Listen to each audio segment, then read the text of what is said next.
अभी हम लोग यहाँ पर बनारसी पान दुकान के पास खड़े हैं और जब हमारी इनसे बातचीत हुई तो इन्होंने बताया है कि इनकी दुकान 1967 से यहाँ पर है और इतने पुराने दुकानदार, बहुत सारे इतने पुराने दुकानदार हैं। तो अभी सरकार का निर्देश आया, नगर निगम का निर्देश आया है कि जो भी लोग सचिवालय के आसपास हैं, खासकर छोटे मोटे जो दुकानदार, चाय नाश्ते वाले दुकानदार हैं या पान गुमटी वाले दुकानदार हैं, तो उनको यहाँ से हटाया जाएगा, इंक्रोचमेंट को, अतिक्रमण को हटाया जाएगा। लेकिन सवाल ये है कि ये लोग जाएंगे तो जाएंगे कहाँ, चूँकि इनके साथ एक नई मजबूरी शुरू होगी कि इनका परिवार इस छोटे से गुमटी से चलता था, अब कैसे चलेगा। तो आइए हम बात करते हैं, अभी बनारसी पान दुकान के पास हैं, हम इनके मालिक से जानने का प्रयास करते हैं कि इस फैसले की वजह से उनके मन में क्या चल रहा है और क्या दुविधा उत्पन्न है। नमस्कार। नमस्कार। क्या नाम है आपका? मोहम्मद सिराजुद्दीन। अच्छा, ये बताइए कि आपकी ये जो बनारसी पान दुकान है कितने दिनों से यहाँ पर है? 1967 के भी साल के टाइम से। अच्छा, के बी साहब के टाइम से, मतलब जब वो मुख्यमंत्री थे।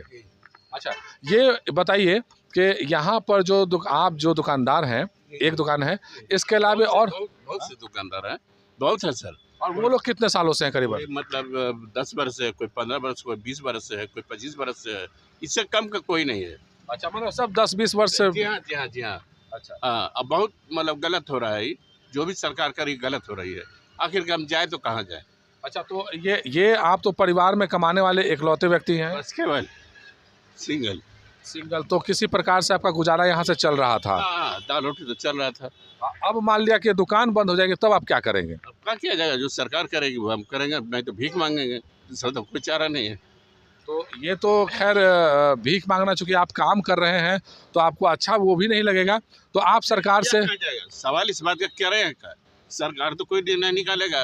तो आप ये बताइए कि आखिर सरकार से क्या निवेदन, नगर निगम से क्या निवेदन करते हैं? निवेदन है कि भाई कहीं पर हमको व्यवस्था कर दिया जाए, 10 बाई 10 का भी कहीं पर बना के दे दिया जाए, ताकि दाल रोटी चलते रहे।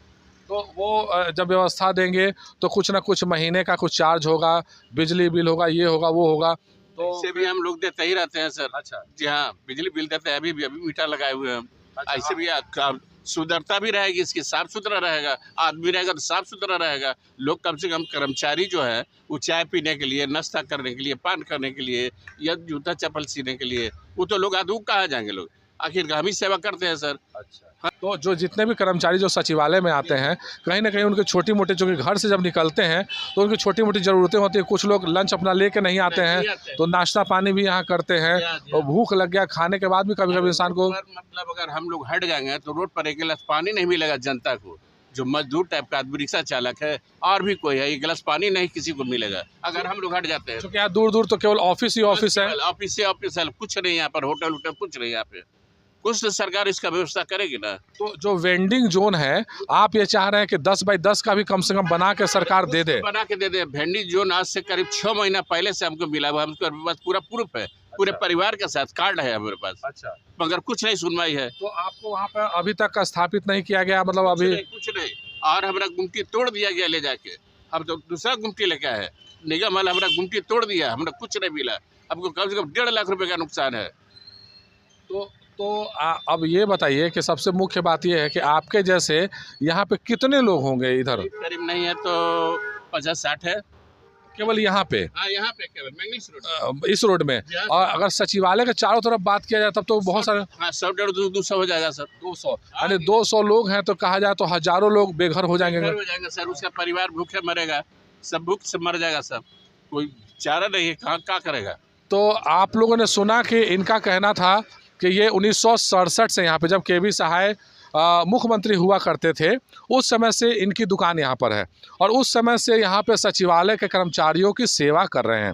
अब सवाल ये भी है कि सचिवालय में जितने कर्मचारी हैं उनकी कुछ ना कुछ ज़रूरतें होती है, क्योंकि अगर घर से कोई निकल जाए इंसान तो ज़रूरी नहीं कि हर चीज़ वो अपने पॉकेट में, अपने साथ बैग में लेके चले, कुछ ना कुछ एक चीज़ ज़रूरत पड़ जाती है। इंसान जब निकलता है तो भूख प्यास भी लगती है, हो सकता है अपने साथ में बॉटल ना लाए, हो सकता है अपने साथ में खाना नहीं ला पाए, किसी कारण से उनके घर में खाना नहीं बना हो, तो यही वो दुकानें हैं जहाँ से वो चाय नाश्ता, इस प्रकार से और भी दुकानें हैं जहाँ से वो अपनी ज़रूरतों की चीज़ पूरा करते हैं।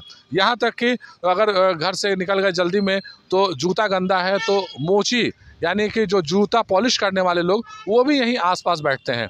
यानी कि हर प्रकार के रोज़गार करने वाले लोग यहाँ पे लाइन से बैठते हैं। और जैसा कि इन्होंने बताया, हमारे चाचा जी से बात हुई तो इन्होंने बताया कि सचिवालय के चारों तरफ 200-250 इस प्रकार की दुकानें हैं। यानी कहने का तात्पर्य यही है, निष्कर्ष यही है कि ये लोग हटाएं, आप हटाना चाह रहे हैं, अच्छी बात है। आप पटना को साफ़ करना चाह रहे हैं, अच्छी बात है। आप पटना को स्मार्ट सिटी बनाना चाह रहे हैं, ये अच्छी बात है।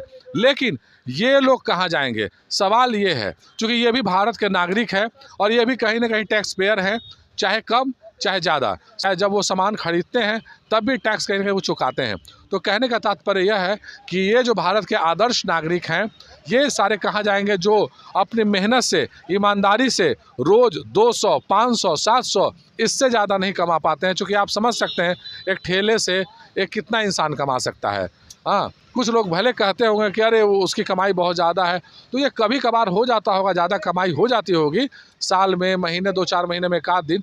लेकिन सच्चाई यही है कि 400-500 रुपये एवरेज एक दुकान से कमाई होती है और उसी में इनको गुजारा करना है, उसी में इनको अपना घर चलाना है। तो सरकार को एक संवेदनशील फैसला लेना होगा। सरकार को इसके प्रति गंभीरता से सोचना पड़ेगा कि ये भी उनके नागरिक है, ये भी उनके प्रजा है और अपने प्रजा के लिए राजा को सोचना होगा, नगर निगम को सोचना होगा, बिहार सरकार को सोचना होगा। धन्यवाद।